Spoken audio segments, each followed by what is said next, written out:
강림절입니다.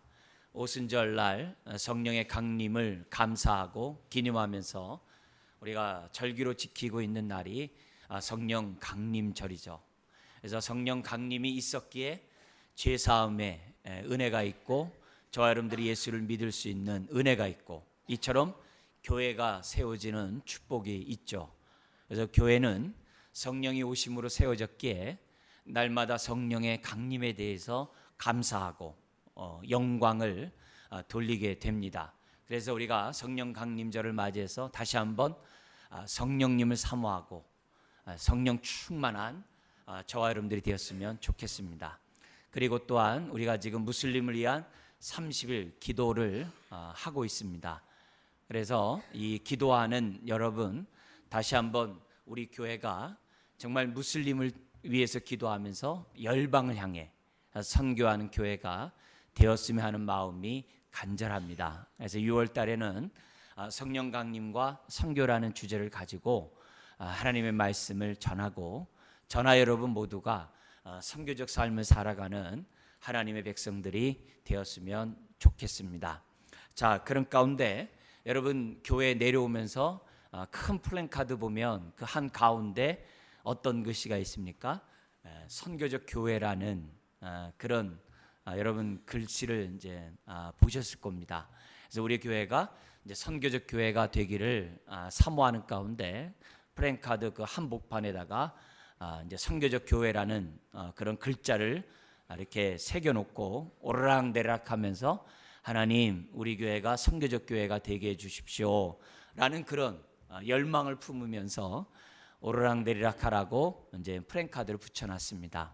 우리가 선교적 교회 그러면 좁은 의미로는 이렇게 선교사님처럼 타문화권에 가서 선교하는 것을 갖다가 선교라고도 얘기합니다. 그래서 그런 선교사를 후원하고 지원하는 그런 교회의 좁은 의미입니다. 그러나 넓은 의미의 우리 교회가 사용하는 선교적 교회는 하나님의 선교에 동참하자는 거예요. 하나님의 선교가 뭐예요? 타락한 이 세상을 구원하고 죄로 말미암아 정말 오염된 이 세상을 회복하고 주님이 오시는 그날까지 정말 복음을 위해 헌신하는 그 교회, 그게 바로 이제 넓은 의미의 선교적 교회거든요. 그리고 또한 선교적 삶이거든요. 그래서 그런 교회가 되기를 원해서 교회에 아주 계단에다가 크게 선교적 교회라는 그런 단어를 기록했다는 것을 보시고 여러분 앞으로 교회에 오르락내리락 하시면서 하나님 나도 선교적 교회를 이루는 그런 성도가 되게 하여 주옵소서 이렇게 기도하면서 오르락내리락. 그래서 우리가 일터에 가서도 보냄을 받은 정말 선교적인 마음을 가지고 우리가 일터에서 일하고 우리를 만나는 사람들에게도 정말 주의 사랑 전하고 그리고 이 사회가 공의와 도덕성이 정말 이렇게 땅에 떨어져 있는 이 세상에 우리가 공의롭고 도덕적인 그러한 삶을 살아감으로 이 세상을 새롭게 하는 그 일련의 그 모든 것들 그게 바로 선교적 삶이거든요. 하나님 그런 삶을 살게 하여 주옵소서. 그런 마음을 가졌으면 좋겠습니다. 저는 이 한 달 동안 또 이렇게 설교를 하면서 특별히 이런 선교적 삶, 이런 선교적 삶을 살려면 어떻게 하는가? 정말 선교적 삶에 이렇게 초점을 두면서 하나님 말씀을 전하려고 하고요. 첫 번째로 특별히 신약 성경에서 말씀을 전하는데요. 첫 번째 말씀인 우리 마태복음에 나타난 선교적 삶은 과연 무엇인가? 우리가 살펴보면서 정말 그 일에 헌신하는 저 여러분들이 됐으면 좋겠습니다. 오늘 우리가 읽었던 이 본문은 교회 조금만 다녔으면 귀에 딱지가 않도록 많이 들은 말씀이에요. 근데 문제는 뭐냐면 안다고 그렇게 사는 것은 아니라는 거죠. 아무리 이것을 많이 알아도 이렇게 살지 않으면 아무 의미가 없어요. 오순절날 성령이 강림한 이유는 우리가 요 기록된 요 말씀대로 살아갈 수 있도록 능력을 주신 분이 성령님이세요. 그래서 우리가 이것을 아는 것으로 끝나는 게 아니라 이렇게 살아야 돼요. 이렇게 살아야 돼요. 오늘 우리가 이 나와 있는 이 말씀을 다시 한번 점검해 보면서 하나님 정말 다시 한번 이 말씀이 내 마음에 새겨지기 원합니다. 단순한 머리가 아니라 마음에 새겨져서 나도 오늘 우리 주님이 마지막 정말 제자들에게 하셨던 이 말씀에 따라 살아가게 하여 주옵소서. 여러분이 16절에서부터 20절에 나와 있는 주님의 마지막 말씀을 예수님이 하신 사역을 제자들에게 위임했다라고 해서 위임 명령이라고 그래요. 또 많은 위임하신 말씀들이 많기 때문에 이 말씀은 위임한 말씀 가운데 제일 중요하다고 해서 대위임 명령이라고도 해요. 그래서 저나 여러분, 예수 믿는 저와 여러분들이 이 대위임 명령 앞에 예배된 사람은 아무도 없어요. 오늘 저와 여러분들 다시 한번 주님 우리에게 말씀하신 이 사명 앞에 다시 한번 우리가 올바로 서서 우리의 삶이 성교적 삶을 살고 하나님께는 영광이요 우리에게는 한량없는 기쁨을 얻는 삶을 살았으면 좋겠습니다. 그런 의미에서 마태복음을 준비했으니까 이 말씀을 보면서 여러분들 다시 한번 신앙을 정리하고 우리가 한번 헌신하길 바라는데요. 우리가 읽었던 이 대위임 명령, 이 마지막 부분은 마태복음의 결론이에요. 선교하면 요 귀절만 똑 떼어가지고 요것만 하는데 그러면 안 됩니다. 요 귀절은 마태복음 전체 내용을 함축하고 있는 결론이에요. 그래서 마태복음을 제대로 읽으려면 어떻게 돼요? 요 결론에서부터 마태복음을 봐야 마태복음을 이해할 수 있어요. 그렇기 때문에 이 마태복음의 마지막의 이 결론 부분은 너무나도 중요한 마태복음의 결론이고 오늘 저와 여러분들의 신앙생활의 결론 부분이에요. 그래서 이 부분을 잘 알고 우리들이 신앙생활할 때 정말 하나님의 뜻대로 하는 주님의 제자가 될 수 있다는 겁니다. 그래서 마태는 마태복음을 쓰면서 그 당시 정말 자기네들이 받았던 이 선교적 사명을 자기들만이 아니라 교회가 동일하게 그 선교적 사명을 받았음을 깨닫고 선교적 삶을 살아가는 것이 어떤 것인지 교과서로 써줄 필요가 있었던 거예요. 왜냐하면 마태도 죽을 거 아니겠습니까? 마태도 순교당해서 죽는단 말이에요. 많은 정말 주님을 따라다녔던 제자들이 부활의 목격자들이 다 죽는단 말이에요. 그러니까 죽기 전에 그들은 뭐예요? 하나님의 말씀을 기록해야 될 책임이 있었던 거죠. 그런 가운데 성령님께서 특별히 몇 사람들을 선택하셔서 기록하게 해놓으신 것이 바로 신약성경이거든요. 그래서 우리는 이런 신약성경을 통해서 예수님이 도대체 어떻게 사역하셨고 어떻게 사셨고 어떤 비전을 가지고 정말 그분이 헌신하셨는지를 주님의 제자들은 성경책을 기록함으로 우리에게 남겨줬거든요. 그래서 우리가 신약성경을 통해서 선교에 대한 말씀을 볼 터인데 오늘 우리가 첫 시간에 지금 마태복음을 보고 있는 거예요. 그래서 마태는 마태복음을 통해서 선교적 삶을 사는 것이 어떤 모습인지 우리들에게 알려주고자 했다는 거예요. 그래서 우리는 이 결론을 통해서 우리가 한번 역추적하고 하나님, 오늘 내가 예수님을 믿고 하나님의 자녀가 되었는데 하나님이 나를 부르신 이유는 목적이 있어서 뜻이 있어서 나를 부르셨는데 하나님 그 뜻에 합당한 삶을 살게 하여 주옵소서. 거기에 대한 결론이 오늘 본문이에요. 마태는 선교적 삶을 살아가는 교회들에게 성도들에게 정말 꼭 기억하고 반드시 깨닫고 붙잡아야 될 그 교훈을 결론에 5가지를 요약해놨어요. 물론 많은 얘기지만 제가 5가지로 요약해서 여러분 설교할 텐데 그 5가지 나와 있는 내용들을 잘 기억하면 오늘 우리가 하루하루 신앙생활하는 삶이 정말 복된 신앙의 삶이 된다는 것을 여러분들 확신하시고 오늘 이 말씀에 따라서 내가 이렇게 살고 있는지 점검하는 시간이 됐으면 좋겠어요. 첫 번째는 마태는 마태복음 결론에서 선교적 삶을 살아가는 성도들에게 반드시 알아야 될 것이 뭐냐면 권세라는 단어라는 것을 지금 주지시키고 있어요. 권세. 여러분, 우리가 선교적 삶을 살아가는 데 있어서 정말 중요한 단어는 이 권세라는 단어예요. 우리 얼마 전에 새 정부가 들어서면서 우리 강대국에 특사를 보냈어요. 근데 그 특사를 갖다가 강대국의 정상들이 만나줬어요. 왜 만나줬어요? 대통령의 대신해서 어떻게 돼요? 온 특사이기 때문에 영접해 준 거거든요. 그리고 대통령은 국민이 대통령의 권한을 사용할 수 있는 권세를 준 거거든요. 그리고 그 권세를 가지고 특사를 파송한 거예요. 그래서 특사는 옛날에는 일반적인 저와 여러분들 똑같은 시민이지만은 특사의 사명을 받는 그 순간에 어떻게 돼요? 국가를 대표해서 가는 거거든요. 우리가 선교적 삶을 살아가는 데서 중요한 부분이 바로 이거예요.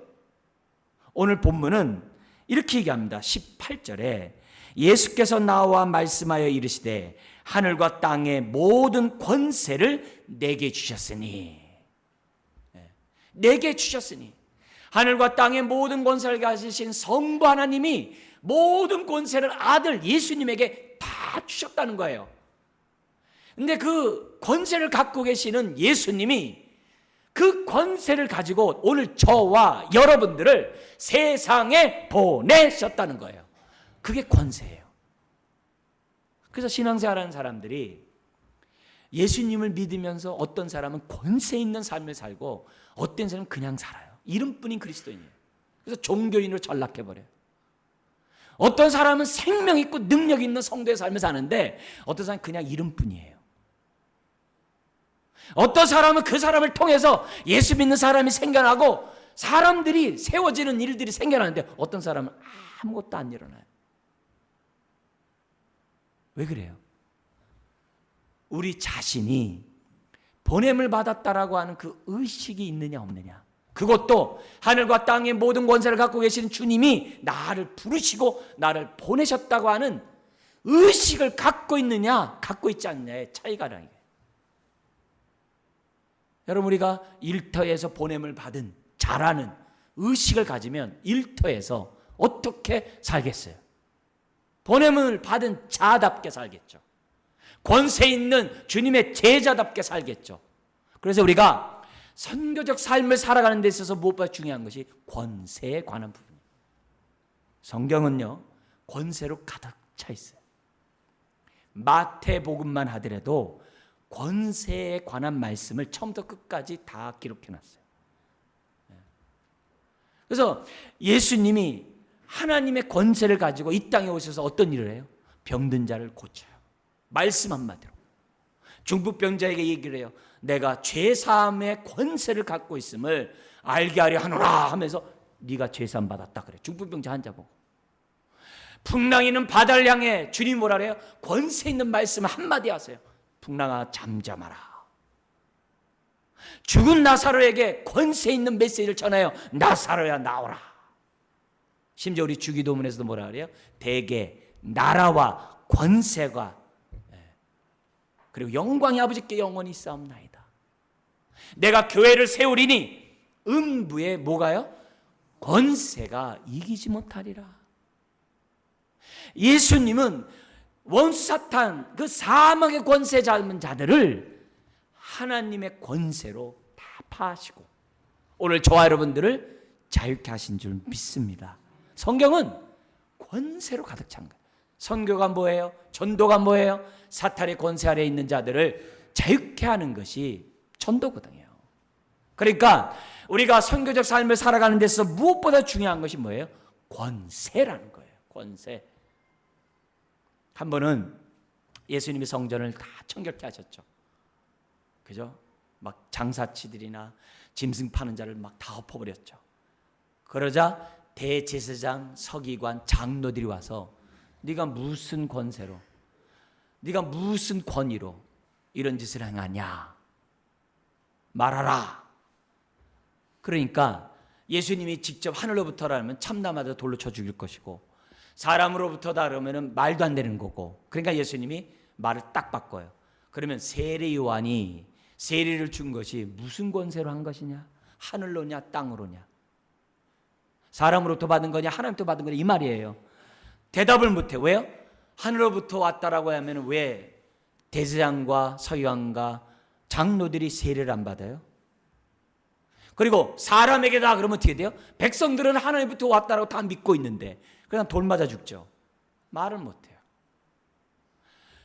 예수님이 행하는 그 모든 것은 뭐예요? 권세에 관한 문제예요. 오늘날 얘기하면 이런 얘기 하잖아요. 예를 들어서 뭐 스펙 쌓는다 그러고 학벌 얘기하잖아요. 그러면 어떻게 돼요? 졸업장이 있어야죠. 그게 그 사람의 권세죠. 대통령의 어떤 직함이 돼야죠. 선출이 돼야죠. 그래야 권세죠. 오늘 저와 여러분들은 예수 그리스도를 믿음으로 영접하는 자, 곧 그 이름을 믿는 자들에게 하나님의 자녀가 되는 뭘 줬다 그래요? 권세를 주셨으니. 자녀의 권세를 받은 자예요. 그리고 부활하신 주님이 다락방에서 두려워 떨고 있는 제자들에게 나타나셔서 평안할지어다 하면서 뭐라 그래요? 아버지께서 나를 보내신 것처럼 나도 너희를 보내노라. 그래서 뭐라 그래요? 너희가 무슨 죄든지 사하면 사여질 것이요 죄를 용서하지 않으면 그대로 있으리라. 그러면서 뭐예요? 죄 사함의 권세를 주셨다 그래요. 그러니까 우리가 신앙생활 할 때 아무 생각 없이 신앙생활하는 사람하고 내가 하나님으로부터 권세를 위임받은 하나님의 정말 자녀라는 사실을 깨닫고 예수의 이름으로 사는 사람하고는 천지 차이죠. 이걸 깨닫게 하시는 분이 성령님이세요. 그래서 성령 충만을 놓고 기도하는 거예요. 왜요? 그래야 권세 있는 주님의 자녀가 되거든요. 권세 있는 정말 주님의 보냄을 받은 자로서의 삶을 살아간다는 거거든요. 그런 의미에서 우리가 선교적 교회로서의 사명을 감당하려면 성령 충만해서 온 성도들이 내가 부름받았은 이유는 나를 세상을 보내기 위해서 나를 부르셨다는 사실을 깨닫고 보냄을 받은 자로서의 삶을 살아가도록 하는 그 교회가 선교적 교회라는 거예요. 그런 삶을 사는 사람이 선교적 삶을 사는 것이고 그런 사람이 성령의 인도를 받는 사람이라는 거예요. 오늘 마태복음 마지막 결론 하면서 주님이 우리에게 주시고자 하는 그 무엇보다 중요한 것은 권세에 관한 그 부분이에요. 이거 잊지 말라는 거예요. 두 번째로 뭐냐면 마태는 마지막 결론을 얘기하면서 무슨 얘기하냐면 오늘 저와 여러분들에 대한 말을 하는데 우리가 누구냐면 증인이라는 단어를 지금 뭐냐면 강조하고 있다는 거예요. 우리는 단순히 구원받고 제사함 받는 것으로 끝나는 것이 아니라 보냄을 받은 증인이라는 사실을 잊지 말라는 거예요. 근데 어떤 증인이 돼야 되느냐? 오늘 본문이 얘기해요. 16절 17절에 보면 이렇게 나와 있습니다. 11 제자가 갈릴리에 가서 예수님은 남쪽 유다에서 어떻게 돼요? 유다 땅에서 부활하셨잖아요. 갈릴리는 저 북쪽이잖아요. 그죠? 근데 그 북쪽에 가서 이미 그 전에 부활의 주님 몇 번 나타나셨죠? 가서 예수님께서 지시하신 산에 이르렀습니다. 그러자 부활의 주님을 봤던 11명의 제자, 왜냐하면 다른 유다가 없기 때문에 11명의 제자가 17절에 예수님을 배웠고 뭐 했다고 그래요? 경배하나. 경배가 뭐예요? 예배했다 이 말이에요. 경배하나 아직도 뭐예요? 부활에 대해서 의심하는 사람들이 있더라. 그게 돼 있어요. 그러면 여기서 지금 뭐냐면 이 증인이 어떤 증인이냐면 이 11제자는 누구예요? 11제자는 예수님과 함께 어떻게 돼요? 3년 동안 주님을 따라다니며 제자 훈련 받은 사람이고 예수님의 십자가와 부활을 갖다가 직접 목도한 제자들이에요. 그래서 증인이 되려면 뭐가 돼야 돼요? 주님의 십자가 부활을 믿는 자가 돼야 돼요. 십자가 부활이 자기의 사건으로 믿는 자가 증인이에요. 주님이 죽으심은 나의 죄를 위하며 주님이 부활하심은 나의 의를 위함이라는 이 사실을 믿는 자가 증인이에요. 근데 그것뿐만이 아니라 이 11제자가 예수님에 대해서 뭐 했다고 그래요? 경배했다고 그래요. 여러분 예배는 하나님만이 받으세요. 이 말은 무슨 말이에요? 예수님을 4대 성령 중에 하나라고 이렇게 하면 안 되는 거예요. 예수님을 주는 그리스도시요 살아계신 하나님의 아들이라고 믿고 고백한 자가 증인이라는 거예요. 증인이라는 거예요. 그래서 증인이 누구냐? 십자가 부활을 믿고 예수님이 바로 주는 그리스도시요 살아계신 하나님의 아들이라고 믿는 자가 증인이라는 거예요. 증인이라는 거예요. 여러분, 이거는 굉장히 중요해요. 그리고 이 증인은 여기 나온 것처럼 여기 11제자는 누굴 얘기하냐면 원래 12명이잖아요. 나중에 마띠아가 들어가요. 이들은 뭐예요? 새 이스라엘의 대표예요. 다른 말하면 구약의 옛 언약이 아니라 신약의 새 언약의 대표예요. 다른 말로 하면 교회의 대표예요. 그래서 이 위임 명령은 개인에게 주어진 것이 아니라 교회에게 준 거예요. 즉 저나 여러분 가운데 예외는 아무도 없다는 거예요. 그래서 교회는 예수 그리스도의 터 위에 세워져야 돼요. 어떤 터 위에?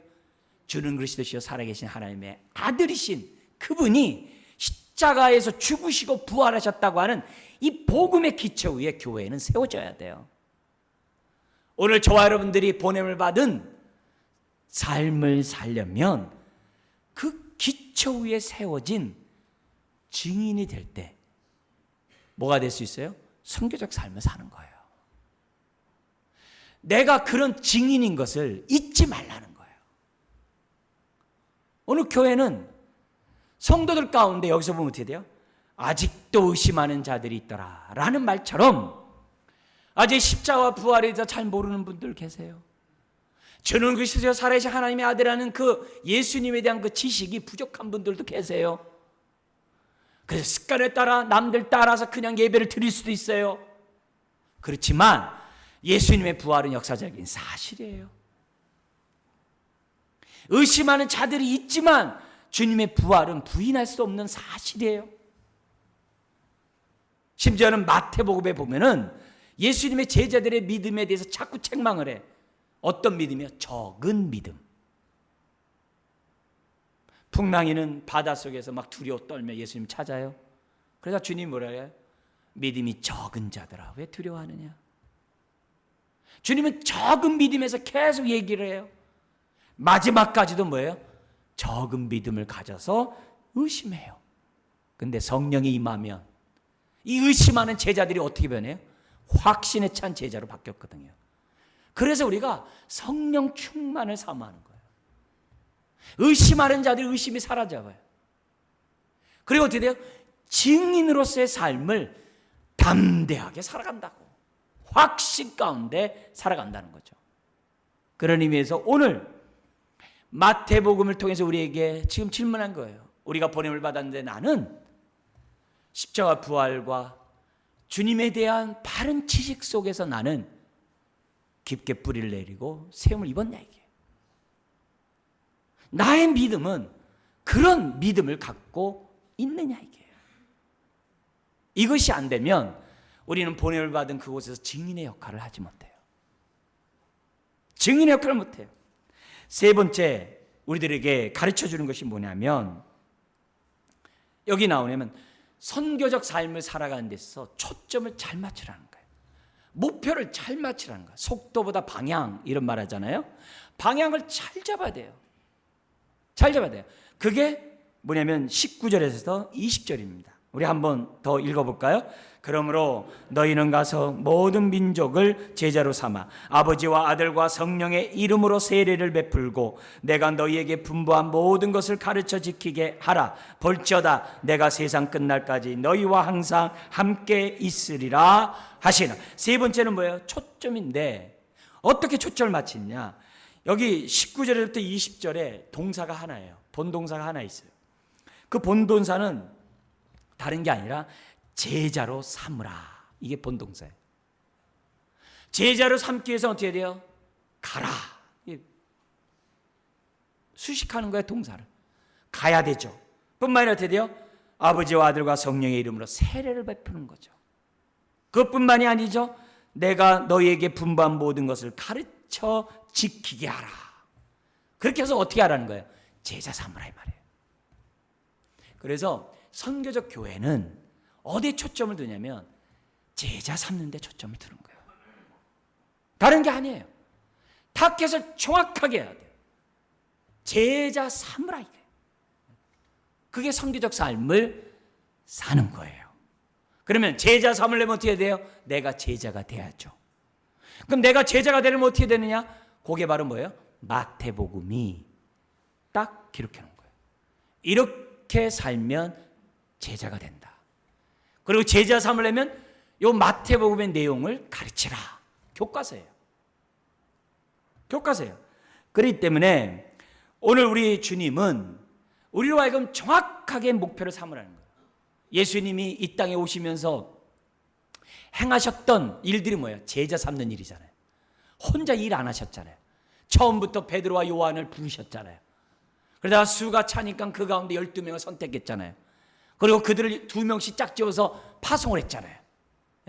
12명만 했어요. 70명의 제자를 모아가지고 70명을 2명씩 짝지었잖아요.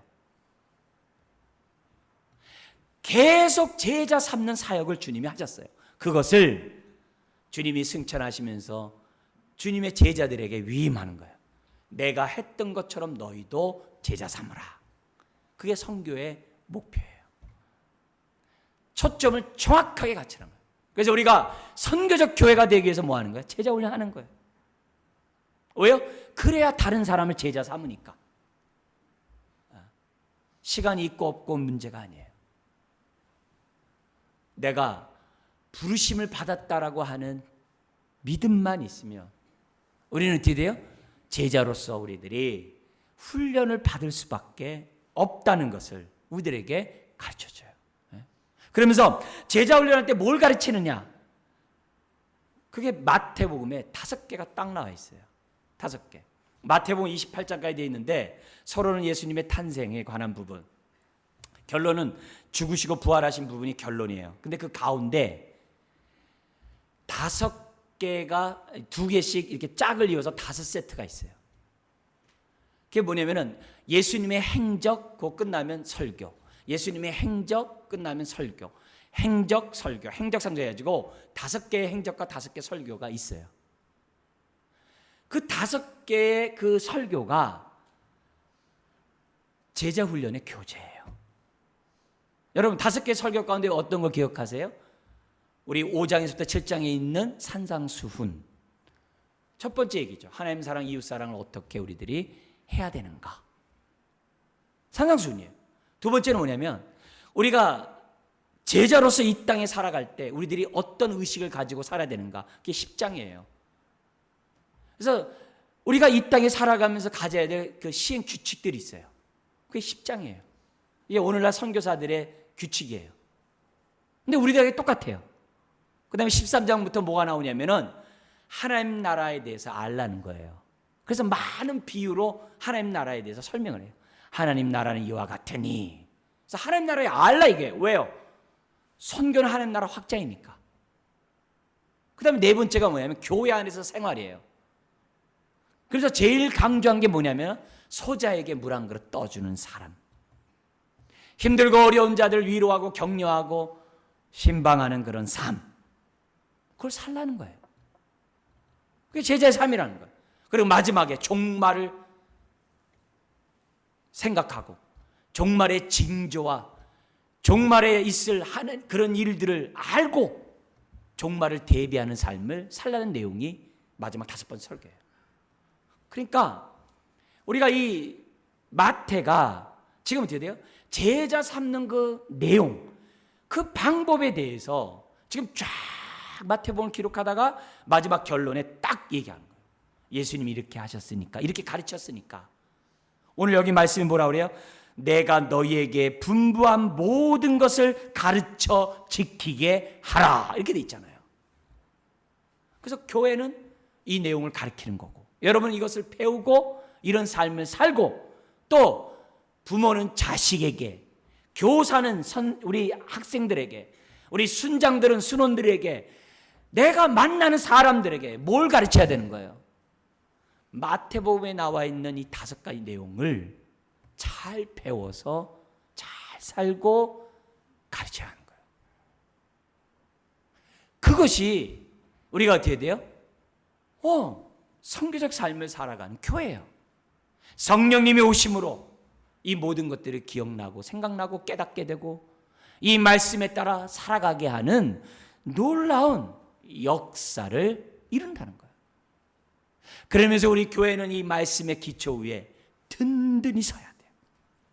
말씀의 기초에 든든히 뿌리 내리고 세움을 입고 우리가 뭐예요? 제자로서의 삶을 살고 제자 삼는 저와 여러분들이 돼야 한다는 거예요. 여러분, 오늘 우리가 이 주님 오는 그날까지 교회는 제자훈련 계속할 것이고 여러분들이 어떻게 돼요? 배운 내용들을 가지고 어떻게 돼요? 가르쳐 지키게 하는 사명을 감당해야 한다는 거예요. 네 번째로 마태가 결론 부분에 하면서 선교적 삶을 살아가는 사람들에게 꼭 주시고 싶은 내용이 뭐냐?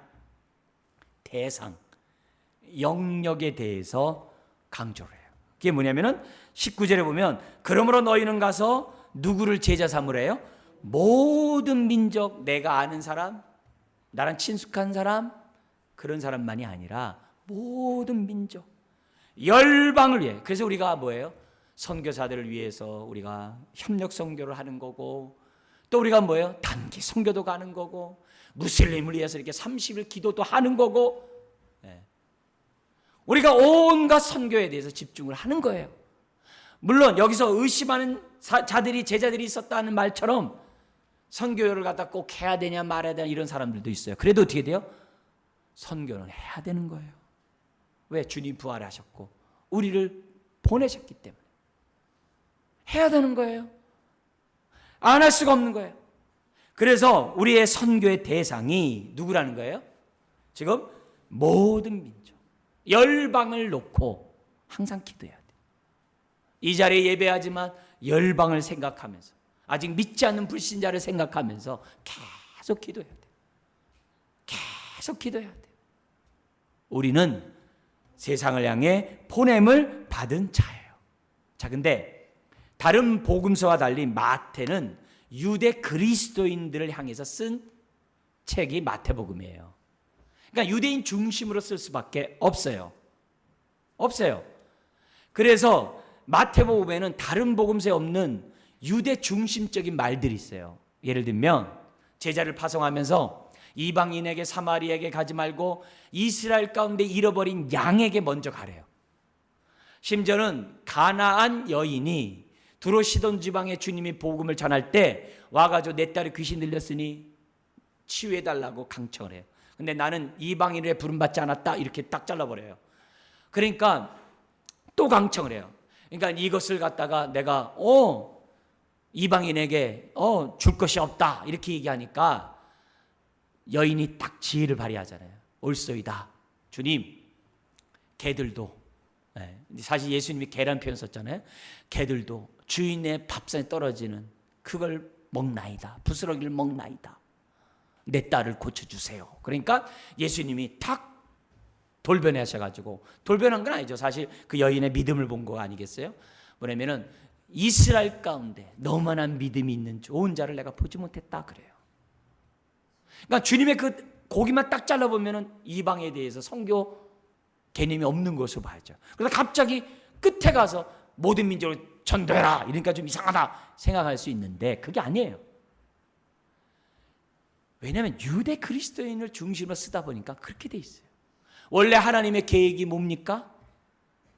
아브라함을 통해서 열방이 복을 받는 것이 하나님의 계획이에요. 그죠?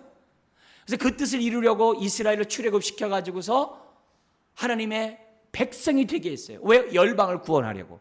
근데 이 이스라엘이 불순종함으로 자기네들끼리만 하니까 다 흩어버렸잖아요. 그러나 흩어버렸지만은 그 가운데 뭐예요? 하나님은 남은 자를 남겨놓겠다고 그랬어요. 그루터기 비유를 통해. 바로 그게 이스라엘 가운데 잃어버린 영혼이에요. 왜요? 그들을 통해서 열방을 구원하려고. 그게 하나님의 구원 계획이에요. 아브라함에게 한 약속이에요. 그러니까 그 약속을 이루는 길이 뭐냐? 선교의 삶을 산다는 거예요. 근데 구약은 뭐예요? 실패했잖아요. 선교적 삶을 안 샀잖아요. 그러니까 없어지고 새 이스라엘이 생긴 거예요. 교회가. 오늘도 마찬가지예요. 저와 여러분들이 선교적 삶 안 살면요, 그냥 흩어져 버리는 거예요. 그냥 끝나버리는 거예요. 우리 인생 그냥 없어져 버리는 거예요. 그게 아니라는 거예요. 오늘 하나님 우리들에게 주어진 메시지는 모든 열방, 정말 불신자를 향해. 바울은 내가 이방의 인들 때문에 복음의 빚진 자가 됐다 그래요. 왜요? 그들 때문에 구원받았으니까. 오늘 우리들이 신앙생활하면서 우리들이 가져야 될 안목은 항상 불신자, 항상 열방. 우리들이 생각하면서 저와 여러분들이 살아야 한다는 거예요. 여러분, 마태복음은 유대 그리스도인들에게 향해 썼다고 해서 이방인을 무시한 게 아니에요.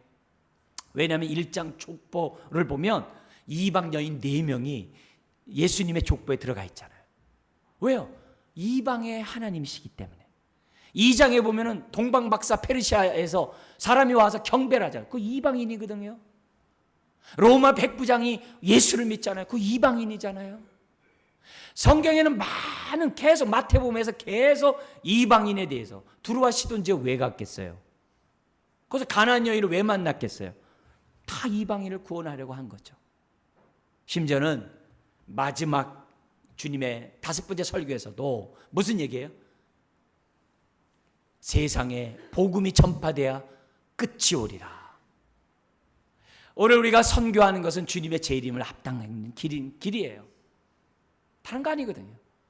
그런 의미에서 우리 교회가 열방을 품고 무슬림 기도를 하면 그냥 지나가지 말고 정신 바짝 차리고 기도하시고, 금식 기도 안 하셨으면, 안 하고 지나갔으면 2번 하시고, 좀 열심히 기도하고, 우리 단기 선교팀 가는데 지금부터 열심히 기도하고, 우리가 후원하는 우리 선교사님들 열심히 기도하고, 하나님, 모세가 2손 들고 기도할 때 아말렉 전투에서 이스라엘이 이겼던 것처럼 우리가 기도합니다. 예수의 이름의 권세를 가지고 기도합니다. 하나님, 열방이 속히 주께로 돌아오게 하여 주옵소서. 여러분, 우리 교회가 이런 부분에 헌신해야만 한다는 거죠. 그 다음에 마지막 5번째로 마태복음을 통해서 교회에게 주고 싶었던 그 내용은 20절 끝에 있어요. 볼지어다 내가 세상 끝날까지 너희와 항상 뭐 한다고요? 함께 있으리라. 마태복음 1장에서도 아들 낳으리니 이름을 뭐라 그래요? 예수라 하라. 또 다른 말 뭐예요? 임마누엘이라 하라. 그러잖아요. 1장에서부터 임마누엘을 얘기를 해요. 여러분, 이건 1장이 임마누엘, 마지막 장도 임마누엘이에요. 여러분, 선교적 삶을 살아가는데 임마누엘이 왜 중요할까요?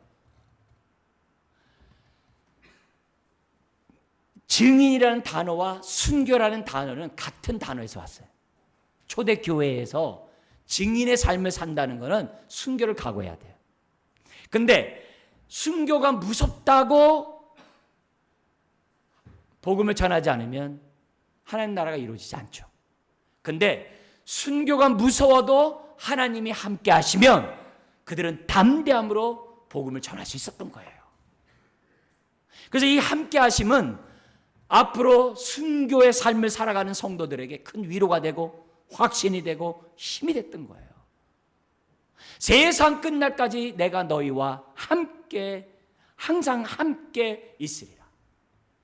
오늘도 마찬가지예요. 우리가 일터에 가서 열심히 신앙생활을 하면서 막 주의 사랑 전하려고 하는데 막 상처도 받고 반대도 받고 여러 가지 핍박도 받고 배척도 받고 그러면 어떻게 돼요? 조용히 예수 믿어요. 조용히 직장생활해요. 예수 믿는지 안 믿는지 옆에 사람이 모르게 행동해요. 왜 그래요? 하나님이 나와 함께함을 모르니까. 예수의 증인의 모습이 안 나타나. 그러나 성령 충만하면 하나님이 함께함을 느끼거든요. 그럼 내가 있는 일터에서 어떻게 돼요? 담대히 빛의 열매를 맺는 거죠. 담대히 하나님 자녀답게 사는 거죠. 예수 믿는지 안 믿는지 모르는, 그게 아니라는 거예요. 결국 첫사랑을 잃어버리고 정말 하나님의 헌신을 상실해버리고 지금 이름뿐인 그리스도인이 되는 이유는 다른 게 아니에요. 하나님의 함께함을 경험하지 못하니까, 지속하지 못하니까. 오늘 우리 교회가 성령 충만함으로 하나님의 함께함을 경험하는 교회가 되길 주의 이름으로 축원합니다. 우리 하나님이 약속하셨어요. 마태복음 18장에서도 두세 사람이 주의 이름 모인 곳에 내가 함께하리라. 여러분, 우리가 이처럼 예배함으로 기도하고 찬양함으로 하나님의 함께함을 경험하는 것만이 임마누엘이 아니에요. 우리의 삶 속에서 하나님이 함께함을 경험하는 방법이 있어요. 그게 뭐예요? 선교적 삶을 사는 거예요. 일터에서 보냄을 받은 자답게 살면 임마누엘을 체험해요. 근데 그렇게 안 살면 임마누엘을 체험 못해요. 못해요.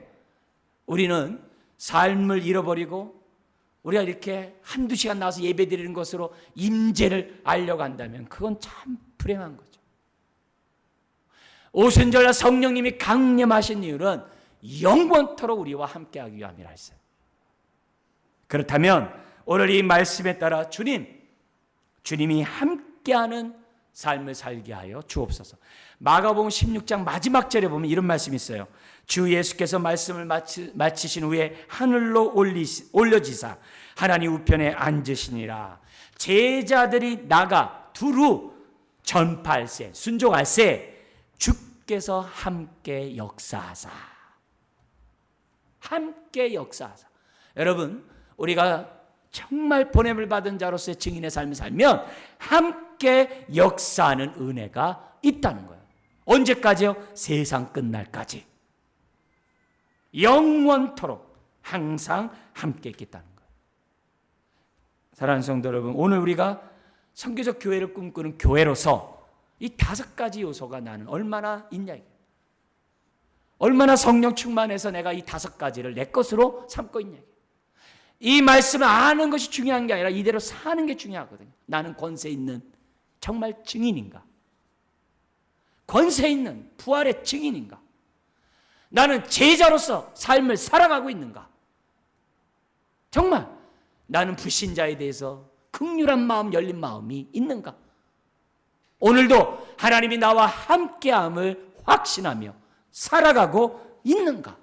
환경에 지고 사람에 지고 여건에 지고 이리 찢기고 저리 찢기고 만신창이가 되는 것을 끝나는 것이 아니라